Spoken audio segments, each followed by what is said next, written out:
So here's what I had been contemplating for a few months. As a matter of fact, I think I had been contemplating this since Trump got the 2024 nomination because, the other Republicans were so coward and stupid. They acted like they didn't know how to fight against him and prevent him from getting the nomination. But I'm not a Republican strategist. I don't hang around in Republican circles, so part of that really ain't my business. So without further ado, let me continue with this. So since he got the nomination again, here's what I have been contemplating. I've been contemplating on whether or not I was going to quit politics if he won. Now, here's the deal. Clearly, I'm not focused on any White House news right now. So, with what's going on in the White House, the Senate, the Congress, the Supreme Court, all of it is ran by Republicans. So now Republicans, once again, have complete control of the government, just like they did from 2016 to 2018. Just like they did for, throughout most of the Bush years. So, what's obviously I'm getting these notifications, and people at work are telling me that the White House is they're filling the cabinet with all these unqualified and unintelligent, uneducated people. That it's like, okay, this is a circus act. No, this is actually worse than a circus act because a circus act at least has a strategy and a plan. So here's what I decide to focus on right now. Now, before all you overreact, all my Democrat, liberal, left wing friends, right now I'm focusing on the Senate for 2026. I'm focusing on the governor's elections for 2025 and 2026. And I'm going to inform people about the accomplishments and the achievements and the legislative attempts, of our Democratic governors, Democratic senators, Democratic congresspeople. I'm not going to go through every single congressperson because that's way too much. I don't know if I have that type of time. I may or may not can get through all the senators. I'll cover a few of them that I really like. I'll cover Elizabeth Warren, Cory Booker, Beto O'Rourke, Bernie Sanders. I'll cover them. I'll go through Biden's record. Of course, his record as a president is a hell of a lot better than his record as a senator. I'll go through Kamala Harris's record, since having been district attorney, attorney general, senator, and secretary. I'm sorry, as vice president. I'll go through Obama's record, all that stuff. And here's I don't know how to do this in order, so I'm kind of doing this randomly here, so you got to kind of follow me here. If we lose the 2026 Senate race, and if we don't get back the House, and especially if we lose the 2028 presidential election, I'm dropping the gloves. I'm dropping the gloves. I'm done. I'm out. Now, I do have some close friends that are in the government, like state government. I do have many friends and allies in other states, and I'm going to leave it up to them to, you're going to have to take the baton from here because I do have some close friends that maybe if they ran again, I would probably promote them. Good friends of mine, David Holtz, Samantha Steckloff, who's a state representative, who may or may not have aspirations to go for the state Senate or U.S. Senate or Congress or even governorship, whatever. I'm like, okay, I'm by your side. I'm a close friend of yours. I'll be there. I got your back. I'll get you in this one. But a couple days after the result of this 2024 election, I've been seeing all this stuff. Oh, the Democrats aren't for the working class. They're not for the middle class. Blah, blah, blah. And here's all the reasons. And listen, I already did my video talking about who I blame for this unfortunate incident. So here's the thing. I'm still going to do the videos informing people about what has happened, what's going on, what are the people voted for, and all that stuff. And if I decide to absolutely quit, which I'm more than certainly going to do if we lose the next couple elections, I can at least walk out of that saying, well, I at least informed the people. I gave them policy. People always talked about focus on policy and substance, not just character and personality. Like, okay, I've been doing that. I felt like I worked really hard in 2024, way harder than I did for 2020, certainly much harder than 2016 and before that. I wish I had been this deeply involved and focused in 2016 and before. And it's like, again, I'm a little bit arrogant, I'm a little bit narcissistic, and I'm a little bit selfish. I just feel like my work has gone unappreciated. It's like nobody's listening to my strategies. I did a video saying, here's what the Democrats, all Democrats, officials, candidates, activists, organizers, here's what they have to stop doing, and here's what we have to start doing. And like I said, I don't know how much more of it I can take, and I just think that my mental health and my well-being is more important than politics. Because, guys, it's funny because in 2016, when it was Hillary versus Trump, the main reason why Trump won Michigan is in Wisconsin is because he campaigned there at least 8 or 9 times, and Hillary didn't go there. Fast forward to 2024, the Democrats campaigned 15 times in Pennsylvania, and Trump was there once or twice, and yet Pennsylvania still voted for him. And I've told people I've been making post after post after post, and I've been making video after video after video talking about the achievements and the accomplishments of the Biden-Harris administration. I've also been trying to remind people, like, hey, just in case you don't understand government and how it works. And keep in mind, I'm not a government expert. I wouldn't call myself an expert in anything by any means, okay? But the vice president does not dictate policy, except for Dick Cheney. But that's a little different. And it's just, there were good proposals that were being made by Kamala Harris and Tim Walz. And so if I'm going to end my political journey, I at least want to end it on a good note and end it on a bang. Because I can at least come out of that saying, I know that I did something. I know that I gave people information and I was there to inform.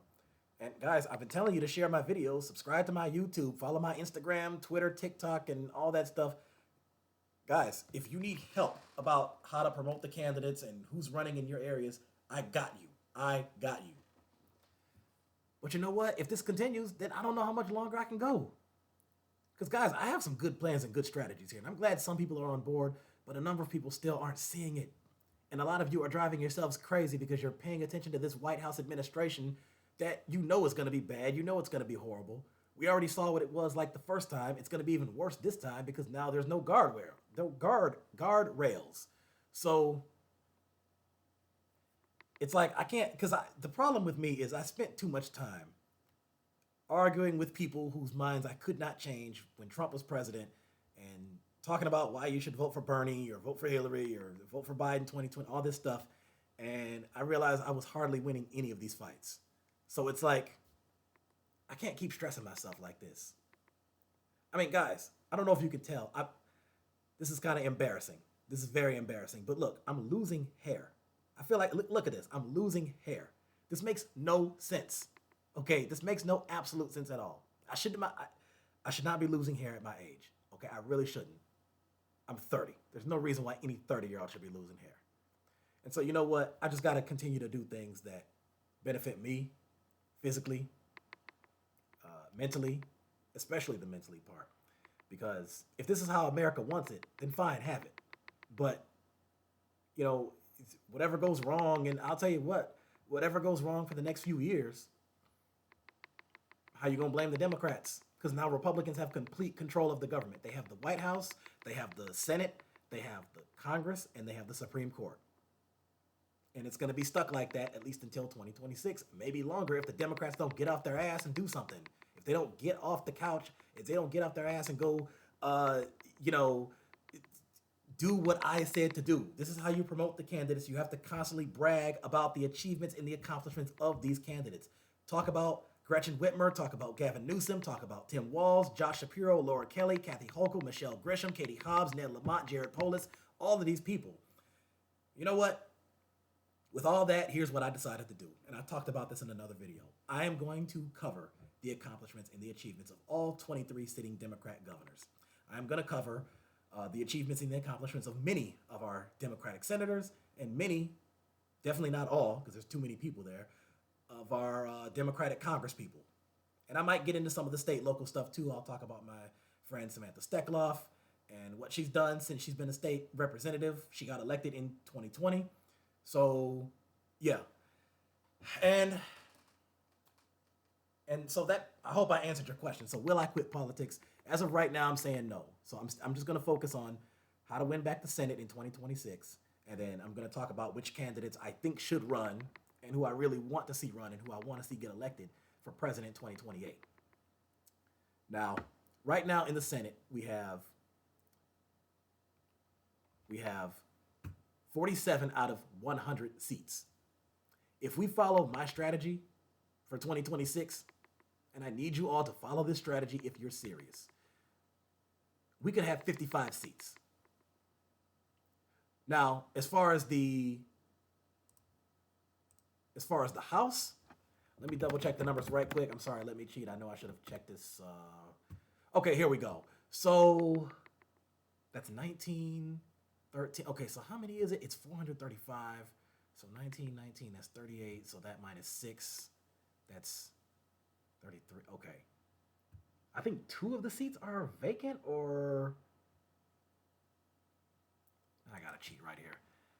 I don't know what's wrong with me right now. People, I should have did this before I started the video. Hold on 1 second, people. Just give me a couple seconds.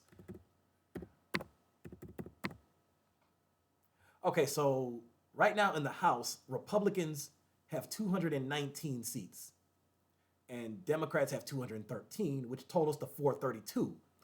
Well, we have 435 seats in the House of Representatives, so that means 3 of the seats are either vacant or for some reason they still haven't finished counting them, which, by the way, the election was on November 5th. It's 16 days later on the 21st, so how long does it take to count this stuff? But okay, whatever. But even with those 3, that would only put the Democrats at 216, and you need a 218 to have a majority to win. Republicans have 219, so yeah. So what does this mean? That means we have to gain 10 seats in the House. I would really like it to be more than that. But I do have a strategy called my 10-state strategy for the Senate. Once I figure out a strategy for the House, I'll do another video about that. But again, I would strongly encourage you all to not pay attention to the White House affairs. I would strongly encourage you to not watch MSNBC or CNN or NBC or ABC or CBS. Obviously not Fox News, that's way out the question. But again, now you got Mika Brzezinski and Morning Joe. Now they're kissing up to Trump and saying, oh, we'll be nicer to... Lord. Guys, I can't take this. So let's not stress ourselves about that. As long as we walk on our feet, keep our heads up. I know a lot of us are still shaken and depressed and shocked and devastated about the election result. I'm right there with you on that. But guys, let's not pay attention to the White House. Let's focus on how to win back the Senate and the House in 2026. And then I'm going to do other videos talking about which candidates are running for governor in the next couple years, not just for my state, but for many other states. Again, I'm not as concerned about the blue states. We already know the Democrats are going to win California, New York, New Jersey, Massachusetts. We know that the Republicans are already going to win Arkansas and Alabama and Louisiana and Mississippi. So, I mean, there's just some states that we're going to automatically get. There's going to be some states that the Republicans will automatically get. And that just is the way it is. And I don't see that changing anytime soon. So that's why I'm going to focus on Michigan, Ohio, Pennsylvania, Wisconsin, Minnesota, Arizona, Nevada, Texas, Georgia, Florida, North and South Carolina, along with Kansas and Iowa. So I'll let you know out of those states which ones are up for the election in the Senate next year or in the next couple years. And like I said, if we lose the next couple races, I'm done. It's over. And I'm just going to focus my videos and building my name off of talking about movies and shows and games that I like, and off of celebrity stories that I find interesting, talking about the celebrities that I follow and I like. So, because at the end of the day, my own mental health is just more important, and I just got to do what I feel makes me happy and makes me satisfied. And I'm just not going to keep arguing with people. I'm not going to keep doing it. I'm not going to continue to argue with right-wingers, conservatives, Republicans. I'm tired of arguing with the anti-democrat leftists. I'm tired of arguing with people who call themselves independents but are obviously anti-democrat and don't say anything about the Republicans. That's just... I can't keep doing it. I'm not going to keep doing it. So, at the end of the day, I stand by with what I said, and I hope you understand this. I hope you understood what I said. If you have any questions, feel free to comment, like, subscribe to my YouTube, and that's about it. And like I said, I got some strategies which I'll describe in the next few videos, But Democrats, get it together. Stay tuned.